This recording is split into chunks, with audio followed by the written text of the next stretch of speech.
We've noticed this a couple of times, is that scooms for HSR has been like longbowing or flatbowing the recuperation down, which might give them an edge if because they're not able to do so on the other end, as we see the recoup for HSR just kind of sitting there, just not doing anything, not being threatened at all.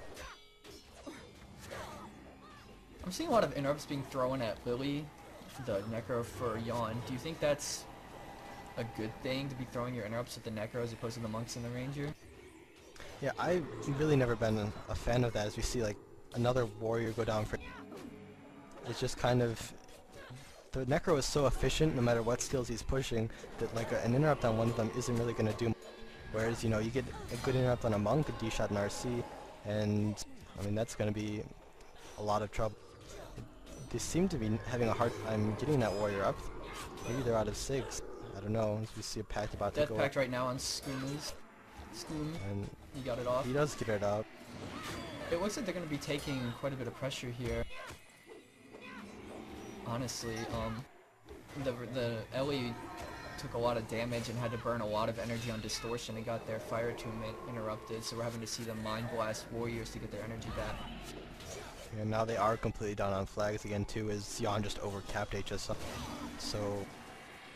Oh, it's kind of swinging back and forth a little bit here, as both teams kind of get little pressure moments through, and that lets them get up on flags, and they're kind of waiting for their own pressure moment to catch back up. These teams are really evenly matched right now, and it's going to come down to who's going to be able to get their kind of micro stuff off better. What I mean by that is who's going to be able to make their warriors be more efficient with getting their damage through, the rangers being better with their interrupts, the necros spreading their stuff better with the weakness and the enchant strips and all that. It's just going to come down to which team can execute their bar better than the other one. And when that happens, another team's going to wipe. Hopefully, I'd like to this see... doesn't go the distance. I'd like to see a few more of how HSR got their kill earlier, where they put the crypt shot on, or crypt slash, excuse me, on a monk and get a meteor off on. Like, that was getting kills before and it was working, putting a lot of pressure on them. If they could do something like that again, they might be able to swing the tide back in their favor.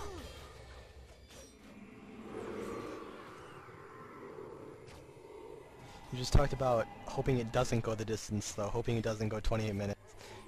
Who do you think has the edge if it does, like right now? That's a tough call.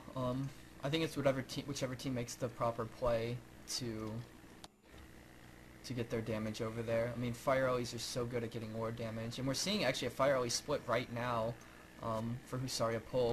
Looks like they're going to make the first play of the match, moving that Fire Ellie over to split. We'll see what happens with this. I wish they did this when they had a flag advantage, because then that really puts the pressure on Yawn. Right now, since Yawn already has the flag caps, keeping their flagger back isn't super effective. We like to time those things properly together. I definitely agree. He could have gone back for a flag and run it off halfway before running off, but overall I do like this idea of putting the Ellie in the base and kind of making Yawn have to keep their rid back and like forcing them to not do that. Forcing them to like get punished for their lack of utility, especially because if they just want to keep the rip back, they might have problems at stake. But the normal response for this Ellie in your base is to put your own Necro back, and that really like takes away from a lot of Yawn's pressure. So we'll see what they end up doing in the long run to respond. The thing is, a great play to deal with that Necro back, I mean the Ellie back there, is if you were able to push up and swing somebody in behind them. But they're taking a good amount of pressure because their flagger is having to be held back in the base. They're taking so much pressure they can't really run in there and kink those footmen and get somebody back there. I mean, like I said in the previous match, the Ranger and the Necro, like the Apply Poison and the Necro with Barb Signet, those two characters alone are just a pressure build. Like, that's all the pressure you want in a build, condition-wise. And as long as those two are together, the other team is pretty much always going to be taking pressure from it. So splitting off that Ellie allows you to let those guys do their pressure more effectively, because the party healing is not going to be around to be super efficient at keeping the party bars up. Although we are seeing the flagger run the flag right now, and they're just countering it with the Necro. As I kind of predicted, that Necro is going to try and just stalemate it. But unless one of them makes a kind of big mistake, neither of them should really get a kill and they should just stalemate. And I mean, you're really not seeing much pressure on any team right now because both their pressure characters are off on. I don't know if the Necro can stand up to the. Yeah, I was about to say, it's one of those interesting things. The Necro is a really good counter to it, but they need to be back in their Knights. Essentially let the Knights deal a lot of damage to the Ellie for whenever they push in. You don't want to be out there getting caught. At the same time, the Ellie doesn't have a snare, so outside of Meteor, which isn't really a snare, to kind of catch and hold the Necro and kill them.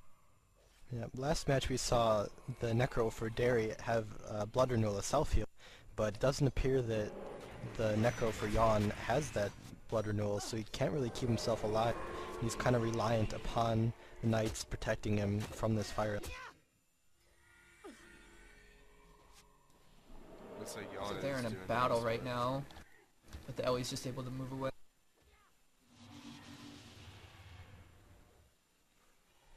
I like plays out of the Ellie here of being really map aware and knowing about flag capping to kind of swing back and forth. What I mean by that is if blue is leaving the base with their flag, if the Ellie ran back at that time to go and damage the flag stand for a moment and then split back over, you can get some good movement advantages. We saw a death there on the split warrior. Yeah, it looks like, I hate to interrupt you, but there was a kind of attempted run of the catapult for HSR through the back, which was effective. The catapult is up and loaded, which is going to put additional pressure on Yawn when they try to run a flag because they don't want their flagger to be kind of catapulted while he's running across the court. However, this has put HSR in the footies. They're going to be taking a lot of pressure as we see now. A lot of their bars are dropping quickly, and it's going to be kind of become, can they stand this pressure in the or are they going to kind of collapse? As we see now, they're trying to pull out of it. They have their Ritualist there, and that's going to help them out a lot. The big problem is their split there is being pushed back out of the base.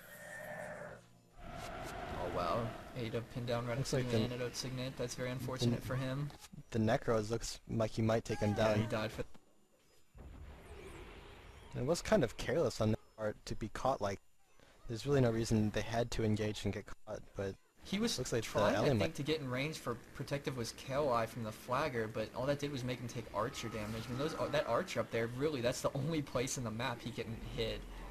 And he ran right to it and ate the pin down and died. Kind of unfortunate for him. Ellie does get saved, and I mean, it looks like they're kind of still even on flags, so it's kind of by HSR trying to force some things there in the back.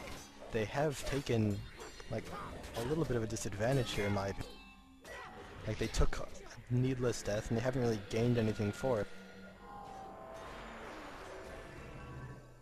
You do see Death on the warrior for Yawn.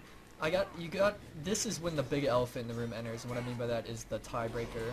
I mean, both teams right now are probably discussing what their strategy is to try to get war damage. I mean, you want to make sure you execute this right, because that's really the difference between good teams and the great teams, is the ability to execute properly at the probably about the 24-minute mark to the 28-minute mark about getting war damage.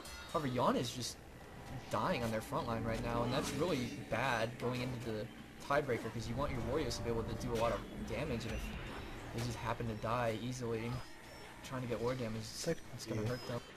I think very aware by both teams is they're both looking to put a lot of pressure on those warriors so that it makes it really hard for them to push in at 28. Because I think they're kind of both realizing this game is most likely going to go to 20 unless something strange happens. Both seem fairly mad. Is in the advantageous position. They have map control right now, even though they're taking a lot of pressure for it. They're in the front of Yawn's base, so anything Yawn tries to send is going to be easily responded to. However, on the flip side, they are taking massive pressure for it. They did get the footman killed. Did both go down, so both teams right now are taking some damage. The Black Album goes down again for Yawn.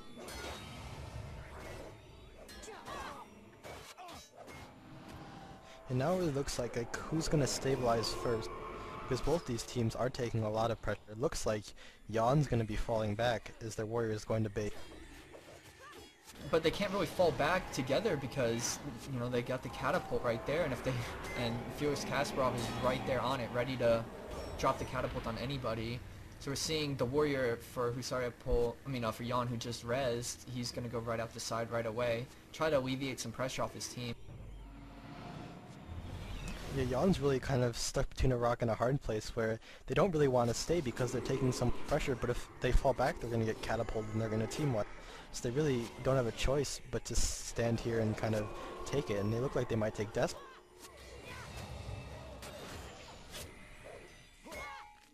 You do see that warrior for Yawn working on a footman of HSR with the Rit responding to make sure there's not a big of an issue.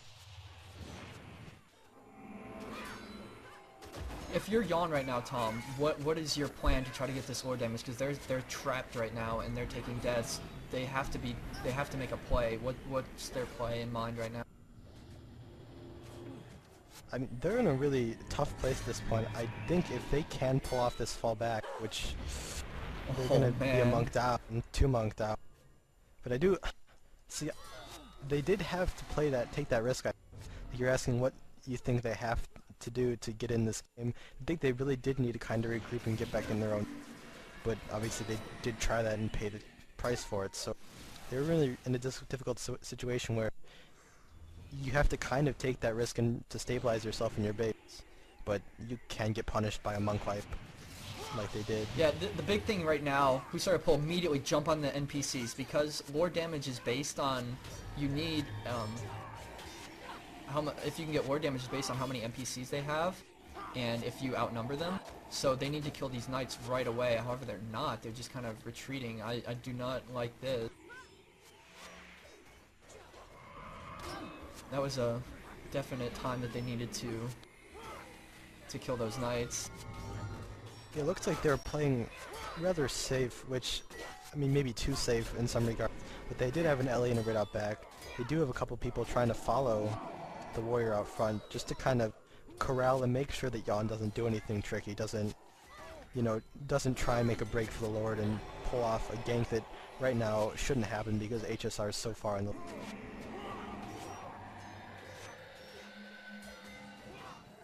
Well, right now, Husariapol is in a good spot. They just kind of hold here and then run in there and get some lord damage. It's up to Yawn right now. I'm trying to see what their plan is right now to try to get their own. The thing is, they don't have enough guys out to be able to break the entourage aspect that I mentioned earlier about having enough players in there to be able to deal damage to the guild lord. They really seem to be struggling to kind of find a way to get back in the game. They try to get people out, but those people were slowed down. Number 1 for Yawn almost died from degen, and I mean, I don't even know if they're going to get enough people in, like, alive to the Lord Pit of HSR to get any damage. I mean, we're seeing a great job here by Husariapol of just following Yawn's guys right now. They're doing a really good job of this. Question is, will they be able to... I mean, they've already gotten quite a decent amount of ward damage on their own. I'm seeing a lot of zeros, though, on the guild lord. So we'll see if Yawn is able to just blitz here for the last 15 seconds and get anything. They have broken entourage, it looks like.